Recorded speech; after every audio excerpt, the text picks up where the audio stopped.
2025 Porsche Taycan First Drive Review. How does 938 horsepower sound?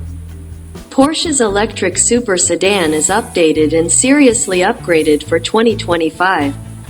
2025 Porsche Taycan Action Front High. Seville, Spain. When the Porsche Taycan debuted in 2020, it was a revelation. At the time, its closest all-electric rival was the Tesla Model S. The Taycan was also ridiculously quick, but represented a more complete package with sharp handling, trustworthy brakes and more repeatable performance. In the time since, the related Audi E-Tron GT and more luxurious alternatives such as the Mercedes EQS, EQE, and Lucid Air have mounted challenges, but none have touched the Taycan in terms of holistic performance. Doing so would likely mean adding an extra digit to the price tag by opting for niche EVs from Rimac or Pininfarina. That certainly doesn't mean Porsche could rest on its laurels though, and for 2025, the Taycan gets a significant refresh, and we're not talking about just a minor styling update. No, the new Taycans are more powerful, have greater range, and are quicker both in a straight line and when recharging, ensuring that its current and future rivals will struggle to keep up. From the outside, the 2025 Porsche Taycan retains its sleek and curvaceous body. The changes are subtle, with the most noticeable difference being the revised air inlets in the front fascia for most models. The new scoops are more conventional instead of the previous vertical slash that ran from the edge of the headlights down. Turbo models continue with the vertical inlet, though with a new angular inset panel that sharpens the face. This alteration, along with many more unseen ones, aren't just for aesthetics. They offer minor aerodynamic improvements that contribute to a larger increase in efficiency and range. Original front-end design on a GTS and the revised design for 2025. As before, the rear-drive Taycan and all-wheel drive Taycan 4S are available with two battery options, both of which are upgraded for 2025. The standard performance goes up to 89 kilowatt-hours, previously 70. While the optional Performance Plus now crosses the triple-digit threshold at 105 kilowatt-hours, previously 93. Range estimates were not available for the standard battery, but Porsche claims the rear-drive Performance Plus combo now travels 35% further for a total of 421 miles when using the optimistic European WLTP testing standard. Eventual EPA estimates should be much lower, but still north of 300 miles. Having more battery cells is certainly a big contributor, but there were many other tweaks as well. Improved thermal management, more efficient motors, improved wheel aerodynamics, and lower rolling resistance tires also come together to add precious range. High-speed brake regeneration has also increased by as much as 30%, according to Porsche. Altogether, that means you'll have a good bit less range anxiety when you do need to replenish the battery. You'll be spending less time at a DC fast charger since the rate has increased from 270 kilowatts to 320 kilowatts. In practical terms, you can get from 10% capacity to 80% in only 18 minutes under ideal conditions, as opposed to the 5 to 80% in 23 minutes its predecessor required. The Taycan accomplishes this with its ability to maintain its peak charge rate longer and in a wider band of operating temperatures, despite having a larger capacity than before. Of course, that assumes you can find an operational and unoccupied charger capable of such loads, but hey, progress is progress, right? All of these improvements help with practicality, but Porsche drivers are all about performance, and they'll definitely get it for 2025. Every Taycan powertrain battery combo is improved, but there are a lot of combos. Plus the overboost power with launch control function needed for max acceleration, it can get confusing. To keep things as simple as possible, we're just going with the launch control numbers. With the performance battery, the base, rear-drive Taycan increases to a 402 horsepower maximum from 321 horsepower. The performance battery plus ups that to 429 horsepower from 375 horsepower. The all-wheel drive 4S now produces 536 horsepower, 590 horsepower, Performance Plus, versus 429 horsepower, 482 horsepower.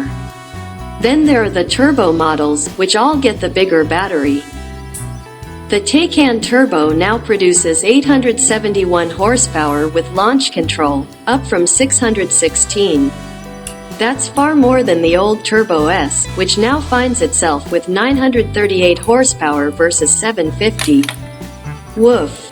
Porsche says the Turbo S now hits 62 miles per hour in 2.4 seconds, an improvement of 0.4 seconds.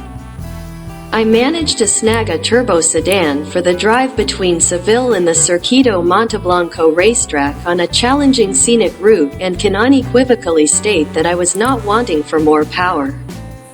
Launch control still manages to trigger a guttural giggle as your organs slosh around in your ribcage, providing the kind of confidence when passing slower traffic on narrow roads that few other cars can offer. With the artificial electric sport sounds on,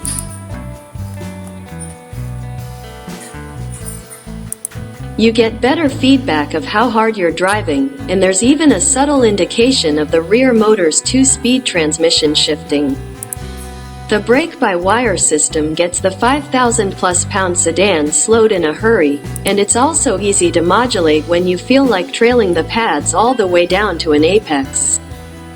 There's no appreciable transition between brake regeneration and when the physical binders take hold, but the pedal itself feels slightly spongy for a performance car. Tapping the new push-to-pass button on the steering wheel gives you a bit more oomph for a moment, but if you're expecting a "go baby go" nitrous button, this isn't it.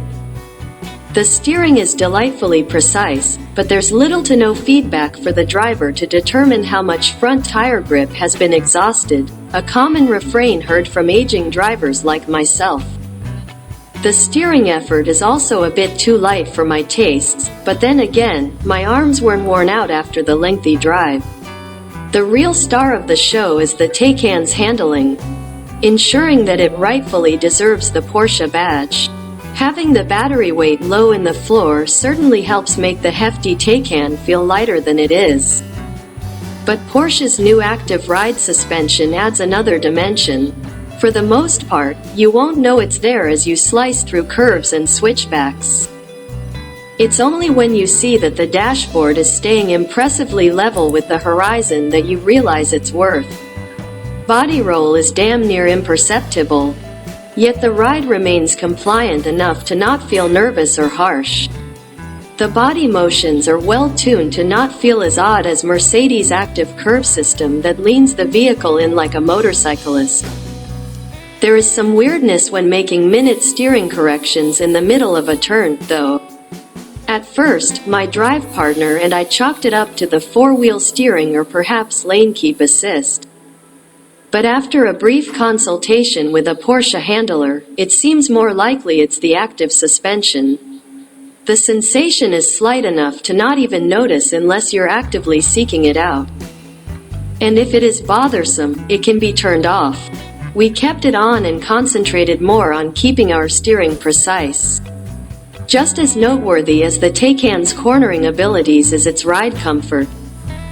In lesser vehicles, you'd be forced to endure a punishingly firm ride, but the active ride system deftly smooths over the rough spots. It's not EQS smooth, but it's nowhere as stiff as other vehicles that can rail through turns like this, EV or otherwise. As an added bonus, when you stop and put the car in park, the suspension quickly lifts the body. The few inches of added seat height make for more graceful exits and entries. While there's a lot new about the 2025 Taycan, the interior follows a familiar refrain. The tech interface is slightly revised to give more options and deliver more information. One especially helpful gauge breaks down charging rate and temperature for those who are interested or bored enough. Returning is an optional touchscreen for the front passenger, allowing them to play DJ, help with navigation, or enjoy streaming video. A privacy filter ensures the driver can't be distracted, and it works well enough that it just looks like a piano black trim panel from an angle.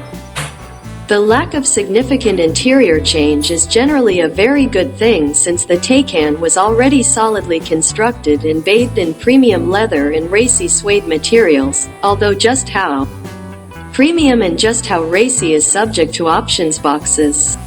The rear seats can still comfortably transport my 5'10" frame with just a bit of headroom to spare.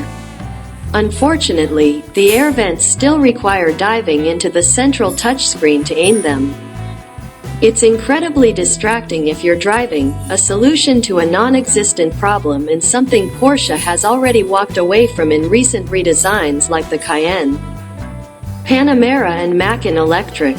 As far as annoyances go, though, this is about as minor as it gets and does nothing to sully the Taycan's overall excellence. Of course, this kind of excellence doesn't come cheap. The base rear-drive Taycan starts at $101,395, including $1,995 in destination fees. That's an $8,500 increase over the 2024 model. But it does include a wealth of newly standard features, including adaptive air suspension, blind spot warning, extra charge ports, wireless phone charging, a heated steering wheel with drive mode switch, and charge ports on both sides of the car. The Turbo I drove starts at $175,595 and held an as-tested price of $203,395. The Turbo S surpasses even that with a $210,995 price of admission. As past sales have indicated, the Taycan is Porsche's best-selling model that isn't an SUV. So it's unlikely the price increase will deter wealthy clients when it shows up in dealerships this summer. The sleek, wagon-like Cross Turismos will arrive later in the fall. With all of these improvements, the Porsche Taycan remains the go-to choice or all-electric performance in a very limited field. Even better, there's room to grow in the form of the Taycan Turbo GT, which I've lovingly nicknamed Taycanosaurus Rex. Look for my story about that model here in a week.